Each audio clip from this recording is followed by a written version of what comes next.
Muito boa tarde. É com alegria que eu estou mais uma vez a partilhar a palavra de Deus convosco. Hoje, mais uma vez, ainda não estamos reunidas no mesmo espaço, ainda não estamos juntas a louvar, a cantar, a adorar, a orar. Mas estamos juntas com um propósito, estamos juntas com o propósito de ouvir a palavra de Deus, de adorar a Deus, de aprender, de que a palavra nos continua a moldar e a fazer aquilo para que ela foi enviada. Então, que é transformar a nossa vida e para que a nossa vida dê fruto com abundância. Eu vou começar com a oração, vamos orar para que Deus realmente fale aos nossos corações neste tempo que estamos a passar. Pai de amor, eu venho a Ti em nome de Jesus e eu dou-te graças porque a Tua presença é real, Senhor. Mesmo quando estamos sós, a Tua presença ela é real porque o Teu Espírito Santo habita em nós.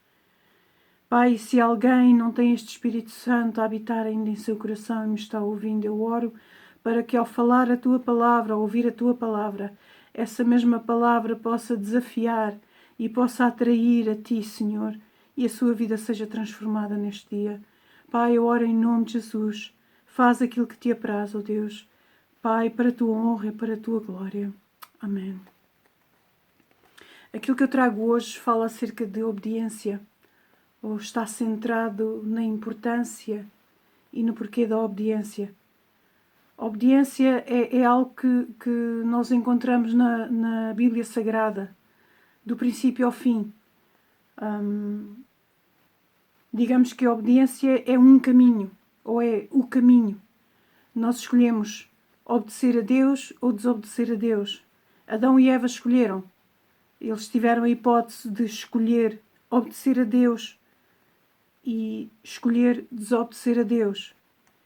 Infelizmente eles escolheram desobedecer a Deus e isso trouxe morte espiritual e afastamento de Deus. Então hoje há necessidade de nós buscarmos a Deus, há necessidade de nós buscarmos a vontade de Deus, há necessidade de nós entregarmos o nosso coração a Jesus para que Ele transforme e para que o Espírito Santo venha habitar de novo em nós e moldar-nos e voltarmos a ser aquilo que Deus intentou desde o princípio que fôssemos. Então, obediência, começando por aquilo que ela significa. A obediência tem a ver com o cumprimento de vontade alheia. Obediência implica submissão. Obediência implica sujeitar-nos a um domínio, a uma autoridade. A obediência é o ato de obedecer. Obedecer que por si implica prestar atenção a alguma coisa, implica dar ouvidos a alguma coisa ou alguém, implica mostrar obediência, implica agir de acordo com o que foi estabelecido por uma entidade, por uma autoridade, não é? E agir de acordo com o que está estabelecido é cumprir uma regra, cumprir uma lei, executar um trabalho, executar uma ordem, é observar, é prestar atenção, é respeitar essa ordem. Em oposição à obediência ou a obedecer, nós temos o desobedecer. E isso é desrespeitar, é infringir. Para obedecermos, nós temos que estar sob determinado comando ou dependência de alguém. Implica depender de alguma coisa ou de alguém. Obedecer é agir consoante determinado impulso ou sentimento. Ainda que às vezes obedecer aos impulsos e obedecer aos sentimentos pode estar influenciado por estar a obedecer apenas a um capricho. E nem sempre obedecer a caprichos e nem sempre obedecer aos nossos impulsos o resultado é bom, porque se não medirmos a motivação do impulso, se não prestarmos atenção ao que poderá levar determinado sentimento que nos influencia nas nossas ações, nós podemos estar a ceder ou a seguir alguma coisa que poderá ter um fim menos bom. Então, obedecer implica responder a um comando ou a um mecanismo ou a uma ordem de funcionamento. Nas Escrituras Sagradas, eu gosto muito de observar a vida dos discípulos, da experiência que eles passaram como discípula de Cristo. Olhando para a vida deles, muitas vezes nós podemos ver como um espelho, nós podemos ver a nossa vida refletida nas ações, nas atitudes, nos meios, nos métodos, nas palavras, nas dúvidas, nos medos, e nós podemos rever-nos naquilo que foi o exemplo dos discípulos. E sempre os discípulos presenciaram a manifestação e a relação sobrenatural, ou sempre que eles presenciaram a manifestação do sobrenatural, essas manifestações sempre foram precedidas de um ato de obediência, ou de atos de obediência. O próprio Jesus menciona que ser obediente é ser sensato. Obedecer com sensatez não se trata de uma obediência cega, tola e emocional, em que se anda por ver andar os outros. É uma obediência pensada, medida, avaliada. É algo pessoal, algo que se torna parte do caráter da própria pessoa.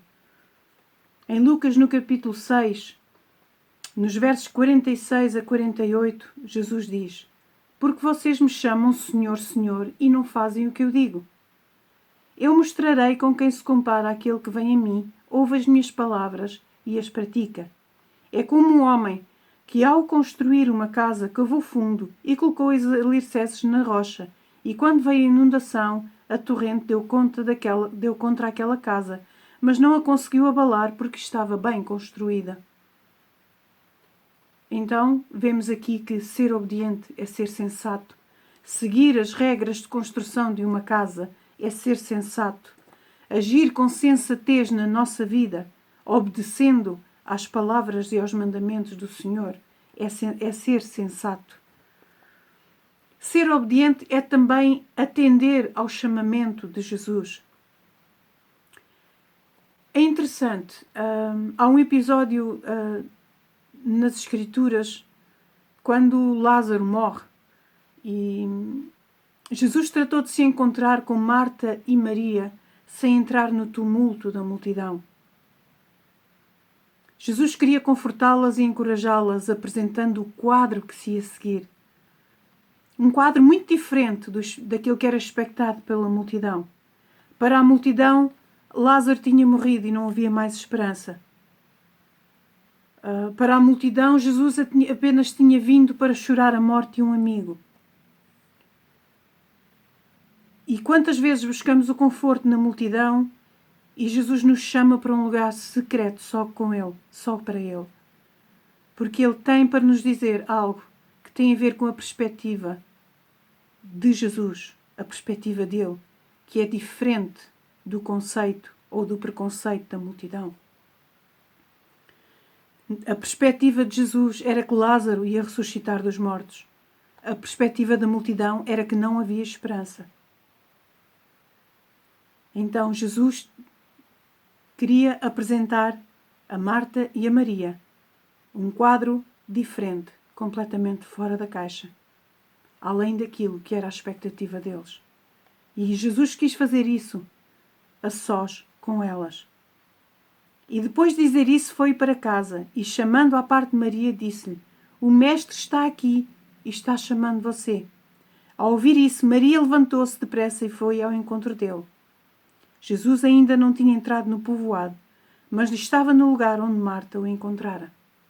E nesta conversa que Maria tem com Jesus e que Marta também teve com Jesus, Jesus trata com elas aquilo que pretende fazer, que é ressuscitar a Lázaro. Ser obediente nem sempre tem lógica. Imagina esta cena. Estás a falar a sério, Jesus? Água? Servir água quando todos esperam vinho? Sim, água. Não era para ter lógica. Era para obedecer. Tal como não tem lógica aquilo que é a vida, morrer para dar a vida a quem está morto em ofensas, delitos e pecados. E Jesus disse aos serviçais: encham os potes com água. E os encheram até à borda. Então lhes disse: agora levem um pouco ao encarregado da festa. E eles assim fizeram. E o encarregado da festa provou a água que fora transformada em vinho, sem saber de onde este viera, embora o soubessem os serviçais que haviam tirado a água. Então chamou o noivo e disse: todos servem primeiro o melhor vinho, e depois que os convidados já beberam bastante, o vinho inferior é servido. Mas você guardou o melhor até agora. E como é que nós ficamos perante uma situação destas? Realmente não tinha lógica estar a servir água quando se pretendia vinho. Mas o ato de obediência, de encherem as talhas de água e de retirarem água, um pouco de água, para levar ao mestre-sala para que ele provasse, foi um desafio e tanto, que implicou um grande ato de obediência.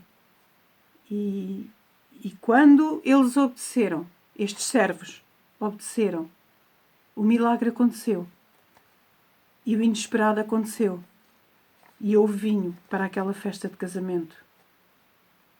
E como nós queremos vivenciar o mesmo que os discípulos vivenciaram, mas ser obediente pode implicar deixar tudo para trás. Mateus, por exemplo, ocupava um cargo político, era um funcionário das finanças na altura, e seguir Jesus implicou a perda de grande lucro financeiro. Mateus 9,9 diz: saindo Jesus viu um homem chamado Mateus sentado na coletoria e disse-lhe: siga-me. E Mateus levantou-se e o seguiu. Pode parecer uma decisão assim um bocado estranha. Como é que alguém abandona o seu cargo, abandona a sua profissão para seguir Jesus? Abandona o seu ganha-pão para seguir Jesus? Mas Mateus, ao contrário daquilo que possa parecer, ele era um homem calculista, ele era um homem metódico. E Mateus não tomou uma... Embora pareça, Mateus não tomou uma decisão precipitada. Mas ele foi obediente. Depois, em Mateus 4, 19 e 20, encontramos pescadores a deixar as redes para trás. E disse Jesus: sigam-me, e eu vos farei pescadores de homens. No mesmo instante, eles deixaram as suas redes e o seguiram.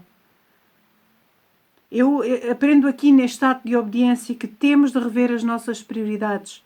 E há redes que temos que deixar, há coisas que ocupam a nossa mente e nos sugam a paz, obrigam-nos ao dispêndio de tempo, a energia, a perda de energia e às vezes até gasto financeiro. Preocupações desnecessárias que nos consomem e afastam de Deus. Lucas 5,5 diz: Simão respondeu: Mestre, esforçámos-nos toda a noite inteira e não pegámos nada, não pescámos nada. Mas porque és tu quem está dizendo, eu vou lançar as redes. Nesta prova de obediência, completamente fora da caixa, Jesus propõe aos que viriam a ser colunas na implantação do cristianismo, para que não tivessem dúvidas. Jesus propõe: não pescaste nada, tá bom, lança a rede para o outro lado. E eles obedeceram, lançaram, e veio muito peixe. Numa situação daquelas era impensável: então, mas agora que está a render a pesca é que nós vamos abandonar a pesca? Agora que melhorou o nosso salário, agora que melhorou a nossa posição, agora que tudo está melhor, agora que tenho tudo aquilo que eu preciso, vou abandonar, Deus? Não faz sentido. Só que os atos de obediência para com Deus nem sempre fazem sentido. E podem implicar deixar tudo para trás. para que não houvesse dúvidas. Jesus repete este episódio. Mas agora já não é no início, quando está a chamar os discípulos para serem pescadores de homens. Agora é ao amanhecer, depois da ressurreição de Jesus. Depois de Jesus ter morrido na cruz de Calvário. Depois de Jesus ter sido morto e os discípulos terem perdido a esperança achando que tinha acabado tudo. Jesus está na beira da praia, os discípulos estão à pesca porque precisam de comer e não pescam nada, e ele da praia grita para eles e pergunta-lhes: filhinhos, têm alguma coisa que comer? E eles dizem: não pescámos nada até agora.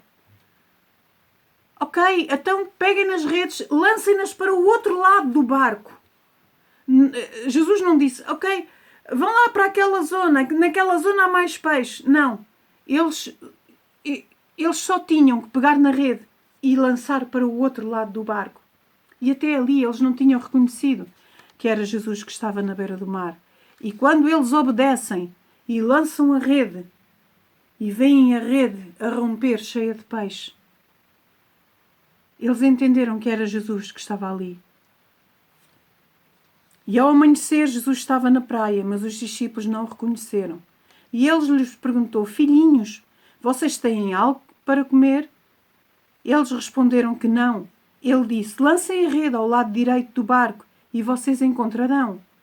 Eles a lançaram e não conseguiam recolher a rede, tal era a quantidade de peixes. O discípulo a quem Jesus amava disse a Pedro: é o Senhor. Mesmo hoje, quantas vezes nós não reconhecemos que a direção e a orientação que estamos a receber está a vir de Jesus, e só depois compreendemos que é Ele que está a preparar o nosso caminho. Há um outro ato de obediência incrível. Muitas vezes nós não paramos para pensar nele. Retratamos a história em teatros, retratamos a história na Páscoa, no início da Páscoa, retratamos a história das mais diversas formas.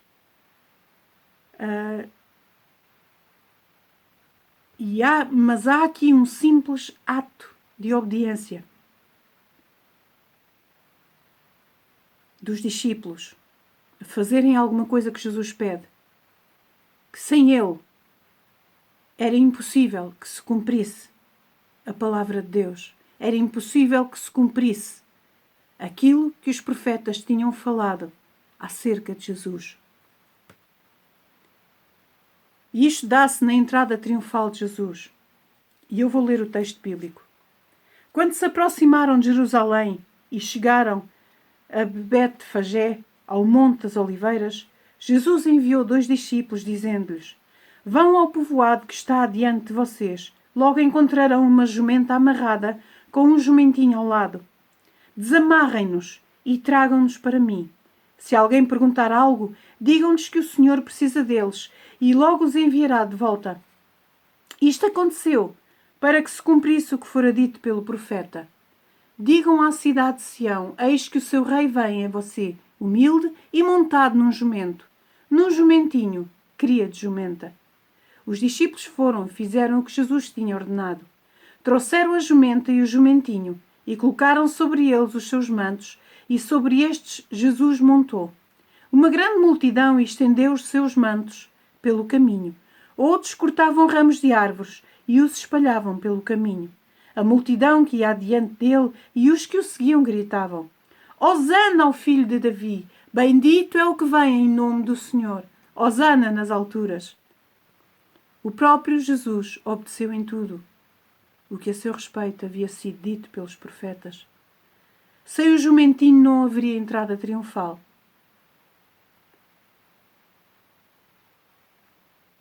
Sem obediência não há entrada triunfal. Não há exaltação de Jesus Cristo. Se nós não obedecermos, a nossa vida não falará alto. A nossa vida não será sal, a nossa vida não será luz. Se nós não formos discípulos obedientes, a palavra de Deus não se cumprirá na nossa vida. E ela não será testemunho. E ela não levará a vida. 1 de João 2, 3 e 6, podemos ler.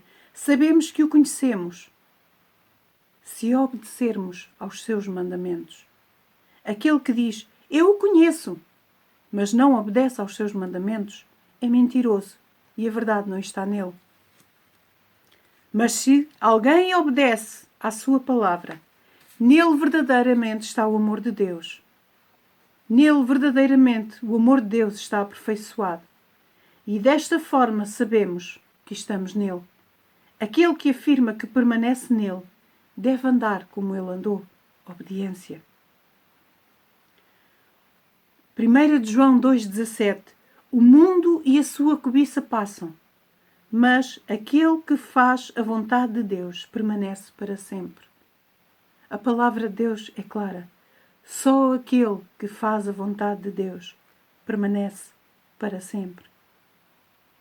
João 14, 20 a 21 diz: naquele dia compreenderão que eu estou em meu Pai, vocês em mim e eu em vocês. Quem tem os meus mandamentos e lhes obedece, esse é o que me ama. Aquele que me ama será amado por meu Pai, e eu também o amarei e me revelarei a ele. Então, obedecer a Deus implica impertrivelmente obedecer aos mandamentos dele, aos mandamentos de Deus. Implica obedecer àquilo que Jesus nos ensinou. Implica obedecer àquilo que os profetas escreveram. Implica obedecer àquilo que está escrito desde o livro de Gênesis até o livro do Apocalipse. Todas as instruções que Deus nos dá, todo o bom caminho que Deus nos ensina através da sua palavra é para obedecer. Ele tem instrução para todas as situações. Basta estarmos atentos, basta estarmos sensíveis, basta estarmos próximos de Deus para que pelo seu Espírito possamos entender as suas Escrituras Sagradas. Só assim teremos a revelação de Jesus e do seu amor. Jesus fez a sua parte, apresentou-nos o seu desafio. O próximo passo é nosso e implica obedecer. Jesus já deu a sua vida por nós, quando ainda éramos pecadores e desobedientes. Jesus fez a sua parte. Jesus já nos salvou. Jesus já preparou o caminho para que fôssemos restaurados às boas obras. As boas obras que Deus desde o princípio preparou para que andássemos nelas. Mas nós temos de obedecer. Obedecer é essencial. Depois de assistires a este vídeo, depois de assistires e teres ouvido, escutado aquilo que estive a falar, fala com Deus. Vai à presença de Deus. Tira um tempo para estares em silêncio na presença de Deus. E pergunta a Deus o que é que tu ainda precisas por direito. Qual é a novidade que Deus tem para ti? O que é que Deus tem para a tua vida? O que é que Deus busca de ti? O que é que tu ainda não fizeste? Que Deus já te desafiou. Deus já te pôs esse desafio no teu caminho. O que é que tu ainda não obedeceste?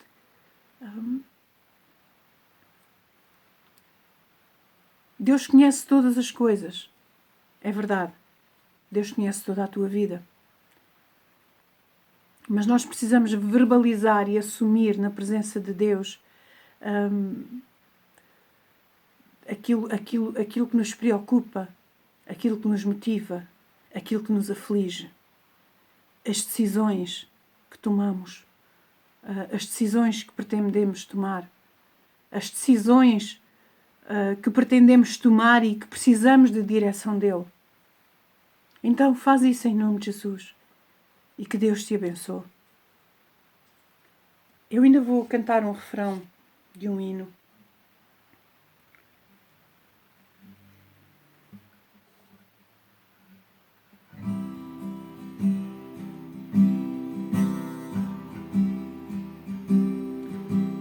E enquanto estiver a cantar, canta comigo e faz dele também uma oração para ti.